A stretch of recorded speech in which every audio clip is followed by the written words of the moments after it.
학교에서 선생님이 아이들에게 아버지의 직업을 적어내라고 했어요. 그랬더니 어떤 자존심 강한 아이가 아버지의 직업을 수산업이라고 적어냈습니다. 그래서 선생님이 아이에게 물었어요. 아버지가 양식장 운영하시니? 그랬더니 아니요. 그러면 원양어선을 타시니? 아니요. 그러면 뭘 하시니? 그랬더니 아이가 우리 아버지는요 학교 앞에서 붕어빵 장사하세요. 수산. 어떤 목사님이 재림에 대한 설교를 하고 있었어요. 예수님은 도적같이 오십니다. 언제 오실지 몰라요. 그래서 슬기로운 다섯 처녀처럼 항상 믿음을 준비하고 기름을 준비하고 예수님을 맞을 준비를 해야 됩니다. 예수님은 오늘 오실 수도 있고 내일 오실 수도 있습니다. 이렇게 이제 설교를 했어요. 설교가 끝나고 인사하는데 어떤 여자 성도님이 목사님께 찾아왔어요. 목사님 왜 그러십니까? 저는요 예수님이 한 달만 뒤에 오시면 좋겠어요. 그러는 거예요. 그래서 왜요? 제가 한 달 후에 개똥을 타거든요.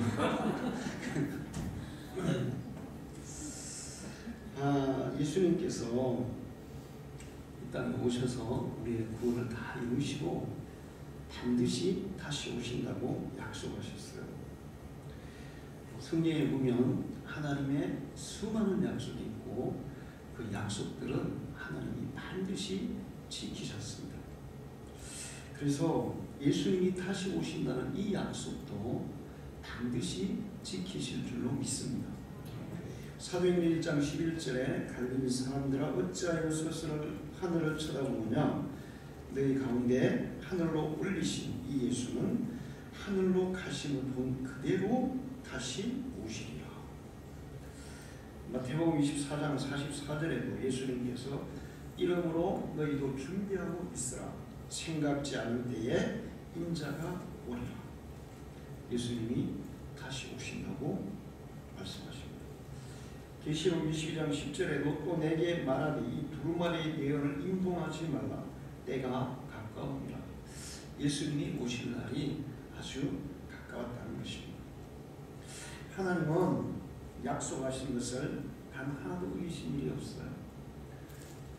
예수님을 이 땅에 보내신다는 약속을 하시고 아들을 보내셨고 그 아들을 십자가에 희생시켜서 우리의 죄를 다 씻어주실 것이라고 약속하시고 그 약속대로 아들을 희생시켰습니다.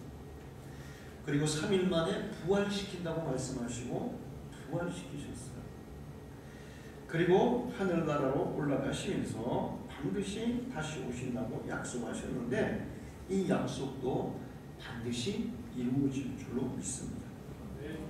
그런데 예수님이 다시 오시는 날, 그 오시는 날은 구원받는 성도들에게는 천국 잔치에 들어가는 날이고 혼인잔치에 참여하는 축복의 날, 축제의 날이 될 줄로 믿습니다. 그러나 구원받지 못하는 사람들에게는 장미식 날이 될 거예요. 마태복음 25장 30절에 이 무익한 종을 바깥 온들에 내어 쫓아라. 거기서 슬피 울며 이를 갈리라. 예수님이 오실 때 구원받지 못한 사람들은 이를 갈면서 후회하고 눈물과 통곡을 하게 되어 있다는 것입니다. 구원받은 성도들은 부활의 날, 천국 입성의 날, 상 받는 날, 이 땅에서 우리의 모든 수고를 보상받는 날이 됩니다. 계시록 14장 13절에 또 내가 들으니 하늘에서 음성이 나서 이르되 기록하라. 지금 이후로 주 안에서 죽는 자들은 복이 있도다 하시며 성령이 이르시되 그들이 수고를 그치고 쉬리니 이는 그들의 행한 일이 따름이라 하시더라. 그들이 수고한 대로 하나님이 상을 주신다는 것입니다. 그러나 구원받지 못한 사람들에게 주님이 오시는 날은 정말 암울한 날이고 고통의 날이고 멸망과 심판의 날이 될 것입니다. 계시록 14장 10절에 11절에 그도 하나님의 진노의 포도주를 마시리니 그 진노의 잔에 섞인 것이 없이 부은 포도주와 거룩한 천사라 그 어린 양 앞에서 불과 유황으로 고난을 받으리니 그 고난의 영예가 세세토록 올라가리로다. 짐승과 그의 우상에게 경배하고 그의 이름의 표를 받는 자는 누구든지 밤낮 쉼을 얻지 못하리라 하시더라. 심판을 받아서 영원한 지옥 불못에 떨어져서 영원히 꺼지지 않는, 없어지지 않는 고통 속에 살게 된다는 것입니다. 그래서 예수를 믿고 구원받은 성도들은 마지막 때가 다가올 때, 마지막 때가 다가오면 세상이 평안할까요? 혼란스러울까요? 아주 혼란스러워요. 온갖 재난들이 막 징조로 일어나요. 그래서 사람들은 대단히 두려워하고 무섭게 되어 있습니다. 그런데 예수님이 다시 올 때 그 무서운 징조와 재난들이 일어난다 할지라도 예수를 믿고 구원받은 성도들은 그것이 주님이 다시 오는 그 소식이고 징조이기 때문에 기뻐하고 즐거워할 수 있어요. 할렐루야. 제가 이제 요한계시록을 연구하고 요한계시록에 있는 내용들을 사람들에게 이렇게 전하다 보면 어떤 사람들은 와, 그런 일이 일어나면 빨리 일어나면 좋겠어요. 그러면 예수님이 빨리 오시고 내가 이 모든 수고를 끝내고 하나님 안에서 위로를 받고 쉼을 얻고 천국의 그 삶을 누리게 될 것이 빨리 오면 좋겠어요. 이렇게 얘기하는 사람들이 있어요. 사도 요한도 요한계시록의 마지막에 일어나는 그 모든 일들을 다 보고 마지막 고백이 뭡니까? 아멘. 주 예수여 어서 오시옵소서. 믿음 있는 사람들은 마라나타 아멘 주 예수여 어서 오시옵소서 이렇게 고백해요. 근데 교회를 다녀도 믿음이 없는 사람들은 목사님 무서워요, 두려워요. 그렇게 되면 어떻게 해요? 교회를 다니면서도 그런 사람들이 있어요. 그런 사람들은 아직 구원의 확신이 없는 사람들이고 성령의 은혜를 체험하지 못한 사람들이 그래요. 여러분은 주님이 다시 오신다는 소식을 듣고 다시 오신다는 징조가 보이고 세상이 혼란스러워지고 온갖 재난이 일어난다 할지라도 야, 이거는 주님이 곧 오신다는 징조다. 주님이 곧 오신다는 것이다. 그 소망 가운데 마라나타 주 예수여 어서 오시옵소서 이런 고백을 할 수 있는 믿음의 사람이 되기를 축원합니다. 예수님은 이 땅에 계실 때 마지막으로 마태복음 24장에서 내가 다시 올 때 세상에 이런 일들이 일어날 것이다. 그때 자세하게 얘기 못하고 간단하게 이런 일이 일어날 거야 제자들에게 말씀해 주셨어요. 그런데 예수님이 성천하시고 나서 사도 요한에게 마태복음 24장에서 말씀하신 마지막 때에 예수님이 재림하기 직전에 일어날 많은 징조들과 재림의 순간에 일어날 일들과 재림 이후에 일어날 일들에 대해서 제자들에게는 간단하게 얘기했는데 사도 요한에게 자세하게 다시 그것을 자세하게 가르쳐 주신 것이 요한계시록이에요. 그래서 제가 이거를 연구하다 보니까 마태복음에 있는 내용과 요한계시록에 있는 내용이 퍼즐을 맞추듯이 하나씩 정확하게 들어맞고 있는 것을 볼 수 있었어요. 우리가 봄이 온다는 여러 가지 징조가 보여요. 봄이 올 때 무슨 일들이 일어납니까? 제일 먼저 어떤 일이 일어나요? 햇살이 좀 따뜻해지면서 꽃이 피고 잎이 나고 또 사람들의 마음이 싱숭생숭해지죠. 옛날에 시골에 나물 캐던 아가씨가 호민자루 던지고 서울로만 가려고 하는 마음이 생기는 자, 여러 가지 그런 징조들이 있어요. 또 여름이 올 때는 여름이 오는 징조가 보이고 겨울이 오면 겨울이 오는 징조가 보이고 태풍이 오면 태풍이 오는 징조가 보이고 전쟁이 일어나기 전에는 전쟁이 일어날 징조가 보일까요? 안 보일까요? 네. 야, 이번에 러시아가 우크라이나를 쳤어요. 지금 근데 미국의 정보력이 참 무섭더라고요. 러시아가 어느 시점에 며칠 날 어느 시점에 이 우크라이나를 칠 것을 다 알고 있어요? 모르고 있어요? 알고 있어요. 그런데 여러분 그렇게 러시아가 몇 시쯤에 이 우크라이나를 친다는 것을 안다면 우크라이나는 어떻게 해야 돼요? 대비를 해야 돼요. 저는 답답해요. 러시아가 미사일을 먼저 200발을 막 쏘았어요. 이 우크라이나 여러 지역에는 200발을 쏘는데 이 러시아의 그 미사일이 한 방 딱 날아오면 아니면 날아오기 전에 이제 완전히 쏘려고 하는 게 딱 TV가 보이면 우크라이나는 어떻게 해야 될까요? 그냥 맞고 시작해야 돼요. 먼저 쏴야 돼요. 먼저 쏴야 돼요. 키예프에다가 미사일이 날아오면 같이 모스크바에다 미사일을 쏴야 된다고요. 그러면 러시아 사람들이 모스크바에 있는 러시아 사람들이 전쟁하자 하겠어요? 말자 하겠어요? 러시아 사람들이 말자 하지. 자기들 좀 미사일 맞아보세요. 자기들 죽으니까 다른 나라가 전쟁하지 마세요. 백날 얘기도 하면서 자기 나라 국민들이 야 전쟁하지 마! 뭐 하면 대통령이 하겠어요? 못하겠어요? 못한단 말이에요. 근데 그냥 바보같이 막 두들겨 맞고 있더라고요. 저는 이번에 대통령 후보자들이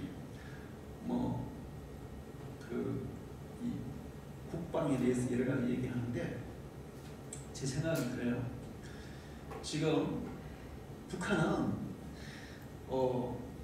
무서운 무기가 하나 있어. 그게 뭐예요? 핵무기예요. 핵무기. 자, 핵무기는 한 방만 우리가 딱 맞으면 어떻게 될까요? 서울에 한 방 딱 맞으면 서울에 한 4분의 1은 날아갑니다. 날아가는데 사람만 죽는 게 건물이고 뭐고 샥 날아가고 끝나는 게 아니에요. 그 다음에는 낙진, 방사능 떨어져가지고 또 사람들이 또 죽어요. 핵무기는 한 방만 맞으면 정말 치명타예요. 그럼 우리 어떻게 해야 되냐?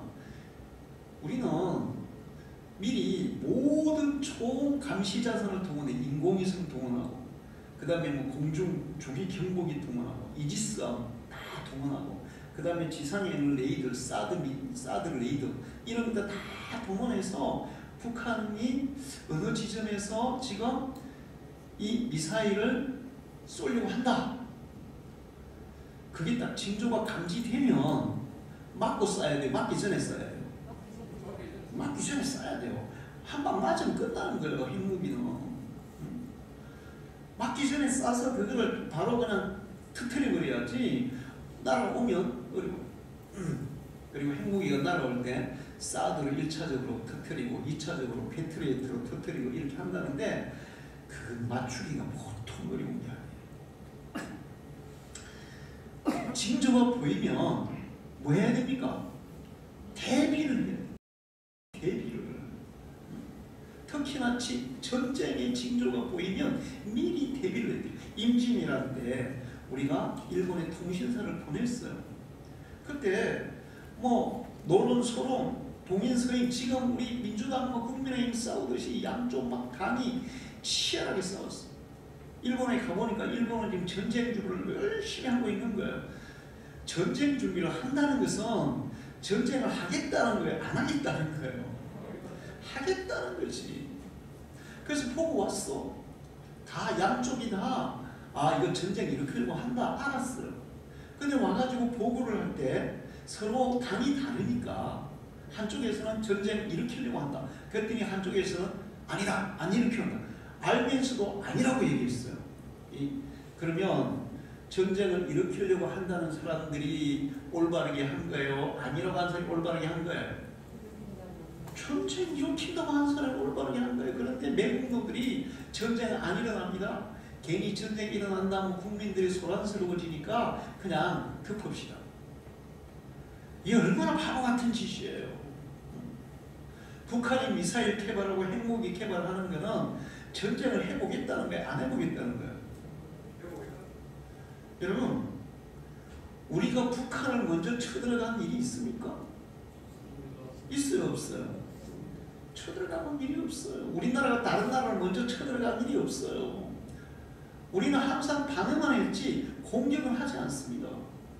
그러면 북한에 지금 국민들이, 북한 주민들이 다 굶어 죽어가고 있는데 그 사람들 먹여 살리고 그 사람들 살게 해야지. 북한에 지금 미사일 7방 쐈어요. 근데 거기 돈이 거의 300억이 날아간다고요. 300억이면 미사일 한 명에 돈이 얼마나 하는데요. 그걸 큰 거 만들면 수십억, 한 발에 수십억 날아간다고요. 그거 가지고 국민들을 먹여 살려야지. 우리는 안 쳐들어갈 건데. 그런데 그거를 개발한다는 것은 뭐 하겠다는 거예요? 방어하겠다는 거, 공격하겠다는 거예요. 공격하겠다는 거예요. 전쟁의 기미가 보이면 미리 대비를 해야 돼요. 자, 대비를 안 했다가 임진왜란이 터졌고, 그 임진왜란이 터진 것을 미리 알고 국가에서는 대비를 안 했지만 개인적으로 대비를 하신 분이 있었어요. 누구예요? 이순신이에요. 개인적으로 대비를 했기 때문에 임진왜란이 일어나서 23번의 전투에서 단 한 번도 지지 않는 거예요. 할렐루야. 대비하는 사람은 이기는 거예요. 일본이 마지막에 항복하기 전에 히로시마에 원자폭탄을 터뜨렸어요. 그런데 그 원자폭탄을 터뜨리기 전에 미국의 비행기가 히로시마로 날아가면서 삐라를 쫙 뿌렸습니다. 자, 몇 날 며칠까지 히로시마를 다 떠나라. 안 그러면 죽는다. 경고장을 뿌렸다고요. 근데 그 경고장을 보고 사람들이, 어떤 사람은 와 진짜 이거 큰일 났네, 도망간 사람이 있어. 근데 그거 보고도 매일 뭐 그런 일이 일어날까? 전쟁이 일어날까? 뭐 폭탄이 떨어질까? 그리고 남아있은 사람이 더 많아. 결국 떨어졌어요? 안 떨어졌어요? 떨어졌어요. 남아있던 사람 10만 명 이상 죽었어요. 지금 내가 우크라이나 뉴스를 보면서 우크라이나 국민들이 이런 얘기 하더라고요. 러시아가 공격한다는데 설마 공격하겠나? 지금 푸틴은 공격하기로 작전했어요. 미국은 공격할 것이라고 얘기했어요? 안 했어요? 계속 공격할 것이라고 얘기했어요. 근데 우크라이나 주민들은 에이 정말 공격하겠나? 이런 생각을 한 사람들이 있더라니까. 자, 예수님이 다시 오신다고 했어요. 설마 다시 오시겠나? 반드시 오시리라. 어느 게 맞습니까? 반드시 오시리라. 러시아가 우크라이나를 침공할 징조가 충분해서 미국은 그것들을 쳐들어간다고 확실하게 얘기했어. 그럼 대비해야 돼. 설마 그러다가 그냥 얻어맞으니까 지금 뭐 당하고 있잖아.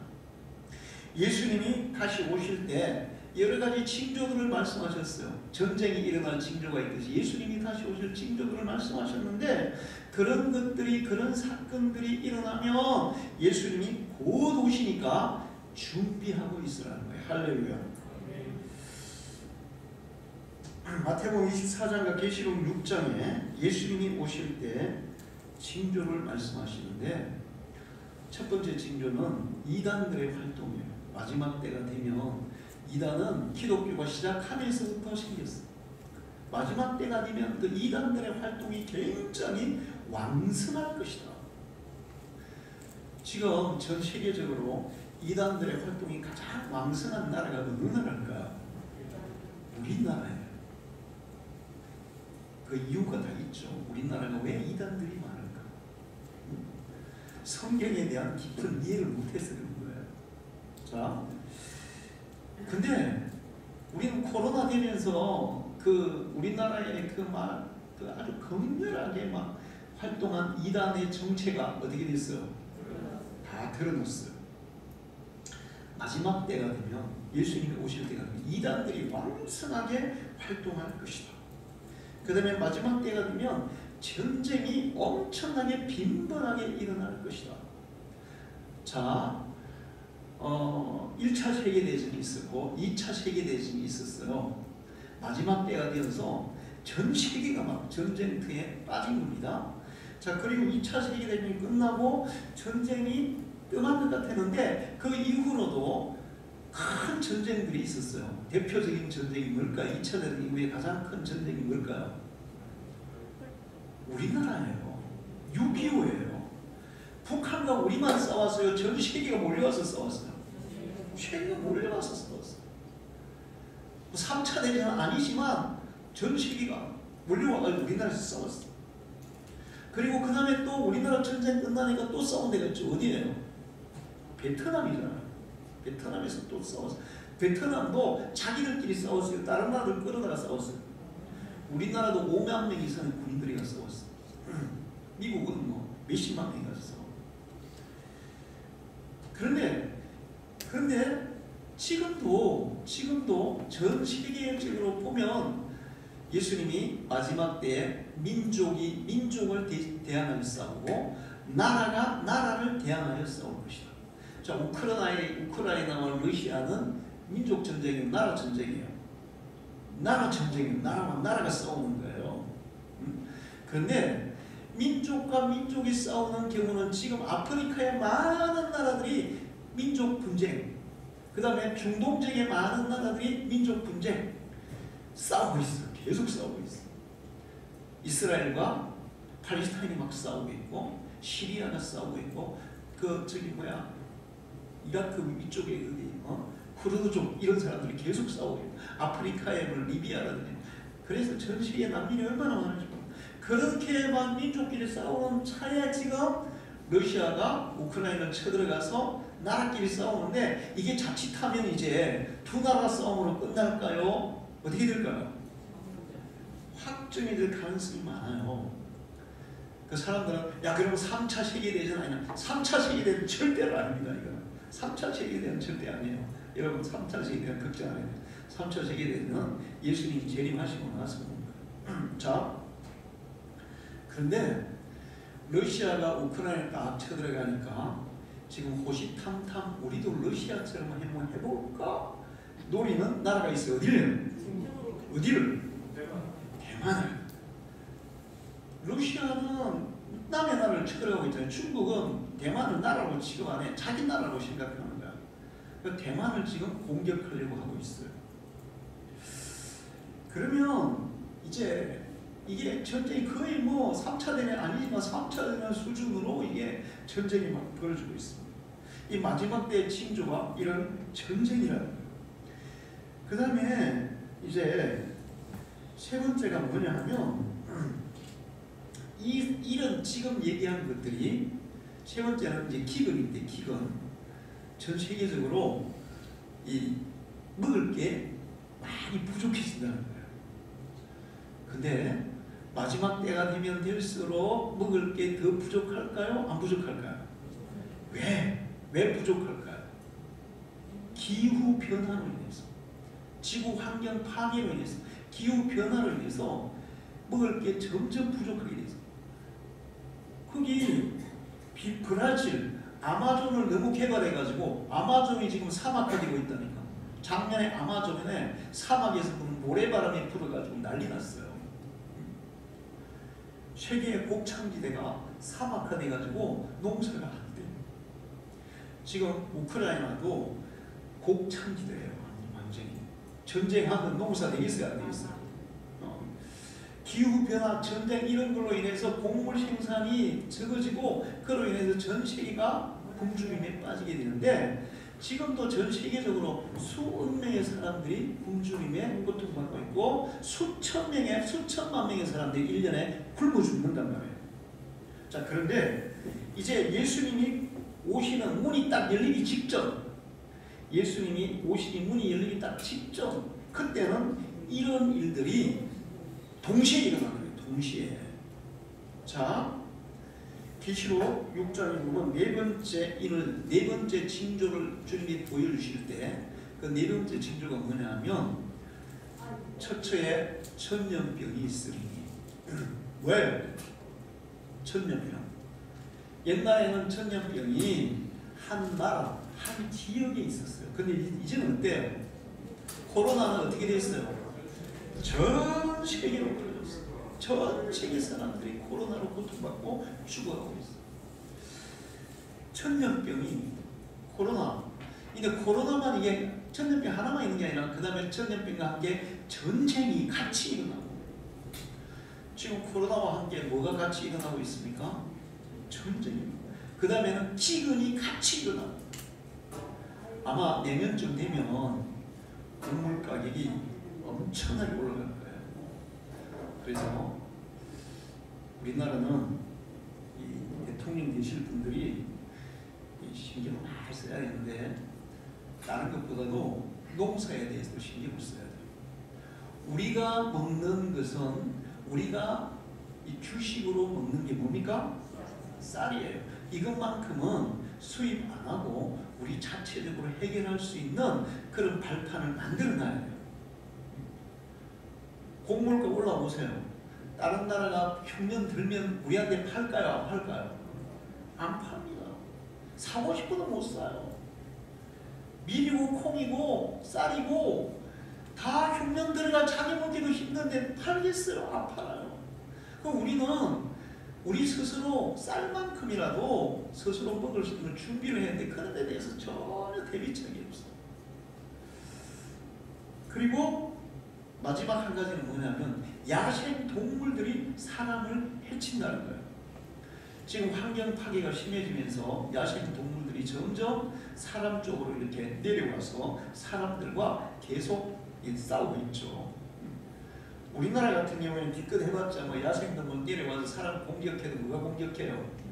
멧돼지 정도예요. 그런데 다른 나라는 호랑이,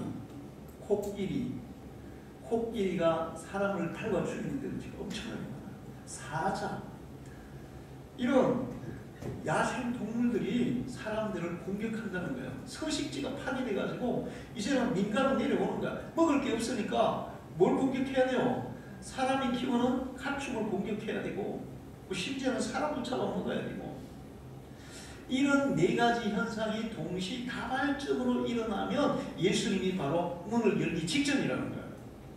자, 지금 우리가 지금 사는 이 시대는 바로 이런 현상들이 동시다발적으로 일어나는 정말 예수님이 문을 열기 직전인 그런 시대에 우리가 살고 있어요.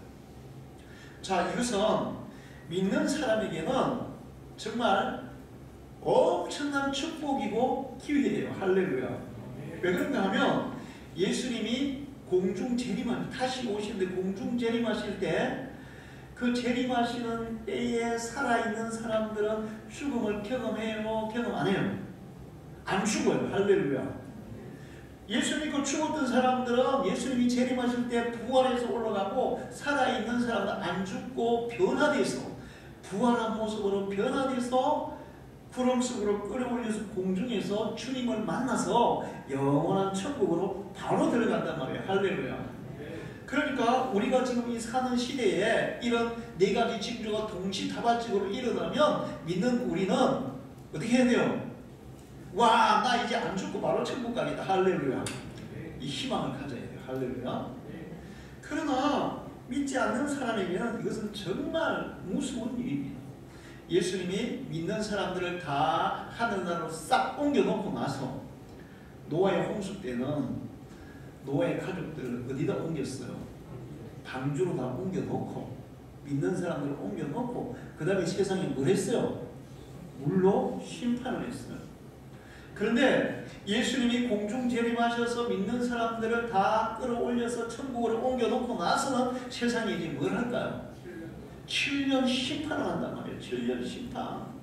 근데 7년 심판을 하는데 왜 뭐 노아의 방주라든지 아니면 우주선으로 저기 화성에다 옮겨놓고 이렇게 안 하고 막 하늘나라로 바로 옮겨버리실까? 7년 대환란의 그 심판 때에는 이 지구상 어디에도 피할 곳이 없어요. 땅속에도 피할 곳이 없고 바다 위에도 피할 곳이 없고 배 위에도 피할 곳이 없고 하늘에 별이 떨어지면 배들의 3분의 1은 다 파괴되는 지금 요즘 배들은 노아 방주보다 더 튼튼해요? 안 튼튼해요? 훨씬 튼튼해요. 노아 방주보다 더 튼튼하다고. 쇠로 만드는데 그래도 그것도 다 파괴된다고. 그런데 별에 가서 그할지라도 별에 피해서 있을지라도 별들도 막 떨어진단 말이에요. 할렐루야. 그러니까 이 우주 공간에 하나님의 7년 대환란의 심판을 피할 수 있는 것이 있어요? 없어요? 없어요. 그래서 천국으로 옮겨놓는 거예요. 그러니까 예수님의 재림은 믿는 사람에게는 너무나 희망적인 것이고 안 믿는 사람에게는 너무나 절망적인 사건이 될 줄로 믿습니다. 자, 그래서 이제 오늘 성경 말씀에 주님이 반드시 다시 오신다. 반드시 다시 오시니까 그러면 어떻게 해야 되냐? 지금 우리가 사는 이 시대에 주님이 바로 문 열기 직전에 살고 있는 우리가 그렇게 살고 있는데 그냥 대충 살아서 과연 우리가 구원을 받을 수 있겠느냐, 들림 받을 수 있겠느냐 하는 거예요.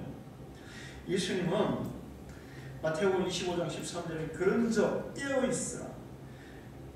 그러므로 너희는 그때를 알지 못하느니라. 마태복음 24장 44절에 이러므로 너희도 준비하고 있으라. 자, 전쟁이 일어나면 제일 앞에서 반드시 참여는 안 된 사람이 있어요. 누구예요? 보초 서는 사람이에요. 보초 서는 사람. 응? 제가 군대에서 자대를 딱 배치받고 받자마자 독수리 울리는 데가 있어요. 그래서 그때는 이제 이 대항군들이 이렇게 부대로 이렇게 쳐들어온다고요. 그래서 우리가 이게 초소가 이제 원래는 한 네 군데 있는데 한 막 열 몇 군데 초소를 이렇게 만들어가지고 거기다가 열 몇 군데 다 보초를 씌우는 거예요. 보통 이제 보초 씌우면 2시간마다 바꿔줍니다. 근데 내가 이제 그 어떤 지점에 보초를 쓰고 있는데 세상에 밤새도록 안 바꿔주는 거야. 그래서 제가 8시간을 꼬박 눈 뜨고 막 그냥 얼마나 눈 부릅뜨고 있으면 왜 그런가 하면 내가 있는 쪽으로 내가 깜빡해가지고 내가 있는 쪽으로 침투가 되면 난 어떻게 되는지 아세요? 영창가요, 영창가.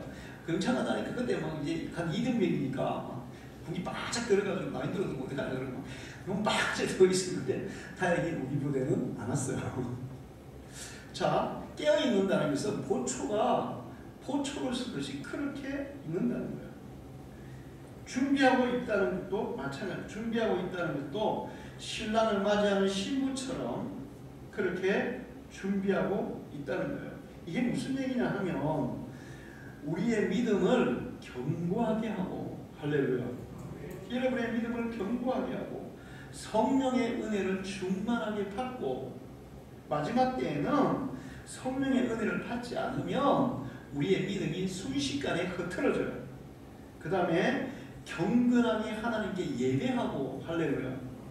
자, 이번 코로나로 인해서 한국 교회 전 세계 교회들의 예배가 무너졌어요. 어떻게 보면 마귀의 작전일 수도 있어요.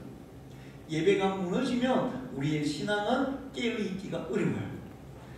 예배가 깨어있을 때 우리의 신앙은 깨어있을 줄로 믿습니다. 할렐루야. 자, 그 다음에 하나님의 말씀을 붙잡고 그 말씀을 부지런히 실천하면서 사는 것이 깨어있다는 것입니다. 할렐루야. 오늘 말씀 3절에 이 연의 말씀을 읽는 자, 듣는 자, 그 가운데 기록한 것을 지키는 자들이 복이 있다. 하나님의 말씀을 부지런히 읽고 듣고 지키면 깨어있는 사람이 되고 그러면 주님이 오시는 날 들림받는 자리에 설 줄로 믿습니다. 여러분은 반드시 들림받는 자리에 서기를 축원합니다. 저는 옛날에는 몰랐는데 젊은 때는 몰랐는데 나이가 들면서 상상을 해봐요. 예수님이 구름 타고 오십니다. 천사들이 나팔 불고 우리 이름 불러요. 사람들이 막 들려 올라가요. 우리 성도들이 같이 막 들려 올라가요. 막 들려 올라가는데 여러분 중에 한 명이 예를 들어 옥죄가 못 올라가. 땅이 있어. 그럼 난 어떻게 해야 될까? 난 지금 들려 올라가고 있어. 근데 옥죄가 땅에 있단 말이야. 난 어떻게 해야 될까? 아니, 그럴 것 같아요. 예수님 잠깐만. 옥죄가 땅에 있는데 난 내려갈게요. 제가 혼자 두면 제가 구원 못 받아요. 예수님 내가 내려가서 제 어떻게든 믿음 키워서 순교를 해서라도 다음에 주님의 나라 들어갈 테니까 나는 내려갈게요. 내가 지금 마음은 그래요. 그때 주님이 그런 기회를 주실지 안 주실지 모르지만 여러분은 반드시 다 들림받아서 내가 들림받아 내려오지 않도록 하시기를 바랍니다. 할렐루야. 진짜요. 여기 앉아있는 여러분 중에 누구라도 한 명이 못 들림받고 땅에 남아있으면 제가 어떻게 나 혼자 올라갑니까? 그러니까 여러분 전부 다 믿음을 잘 준비하고 하나님의 말씀을 잘 준비하고 하나님 앞에 정말 깨어서 예배하고, 그래서 여러분이 깨어서 주님이 오시는 날 들림받기를 축원합니다. 같이 들림받. 중요한 것은 두루마리를 빠는 자는 복이 있다, 그런 말씀이 있어요. 각각 그들에게 흰 두루마리를 주시며 이르시되 잠시 동안 쉬게. 주님이 우리에게 두루마리를 주시는데, 흰 일복을 주시는데 천국의 그걸 입고 간다는 거예요. 계시록 2장 14절에 자기 두루마리를 빠는 자는 복이 있으니, 근데 이 두루마리가 뭐냐 하는 거죠. 계시록 19장 18절에 그에게 깨끗하고 빛나고 깨끗한 세마포를 입도록 허락하셨으니 이 세마포는 곧 성도들의 옳은 행실이로다. 할렐루야. 자, 우리가 예수를 믿고 살아가고 있어요. 마음속으로도 잘못을 하고 행동으로도 잘못을 하고, 이게 순간순간 잘못하는 것들이 있죠. 어떠세요? 여러분 없어요? 있어요. 그럼 그 어떻게 빠는 건 뭘 하라는 거예요? 회개하는, 순간순간 회개하라는 거예요. 자, 회개하라는 것은 내가 이 했어요, 오늘 이거 했어요, 하나님 나 잘못했어요, 이제 그렇게 고백했어요. 그리고 내일 또 하라는 거예요? 하지 말라는 거예요? 회개는 오늘 했으면 하나님 잘못했으면 안 할게요. 그럼 내가 안 하는 거야. 이게 내일 또 하면 그 회개 아니에요. 두루마리를 빨라는 것은 하나님의 말씀에 우리의 신앙 양심에 위배되는 행동이나 마음이나 말을 했다면 그거를 하나님 잘못했습니다, 제가 이런 나쁜 마음을 먹었었네요, 이런 나쁜 말을 했었네요, 이런 나쁜 행동을 했었네요, 용서해 주세요. 회개하고 그 다음에는 그 나쁜 말을 그치고 그 나쁜 마음을 버리고 나쁜 행동을 그만하고, 그럴 때 이게 온전한 회개가 되는 거예요. 할렐루야. 이렇게 우리의 행실을 회개하고 하나님이 입혀준 의의 옷을 깨끗하게 빠는 사람이 주님 오시는 날 들림받을 줄 믿습니다. 제가 주님과 동행하는 게 뭐냐, 요즘 제가 이제 시편을 쭉 읽다 보니까 시편의 그 여러 많은 부분이 다윗이 지은 시더라고요. 근데 다윗이 지은 시들을 옛날에는 느끼지 못한 부분을 느껴요. 뭐냐면 다윗의 시들이 한 80%는 자기가 고통 중에 있을 때, 쫓겨다닐 때, 광야에 있을 때, 생명의 위협이 막 느껴지는 그런 순간일 때, 그런 고통스럽고 힘든 순간에서 지은 시가 한 80%예요. 그런데 그 시편을 쭉 읽다 보면 다윗이 그런 고통의 순간에도 항상 하나님 나 이렇게 힘들고 어려워요 그러면서도 항상 그러나 나는 주님을 의지합니다. 순간순간 나는 주님을 바라봅니다. 주님을 생각합니다. 하나님의 말씀을 제가 묵상합니다. 나는 하나님 앞에 기도합니다. 그리고 나는 그 고통스러운 순간에서도 주님의 이름을 찬양합니다. 할렐루야. 그런 고백을 하고 있어요.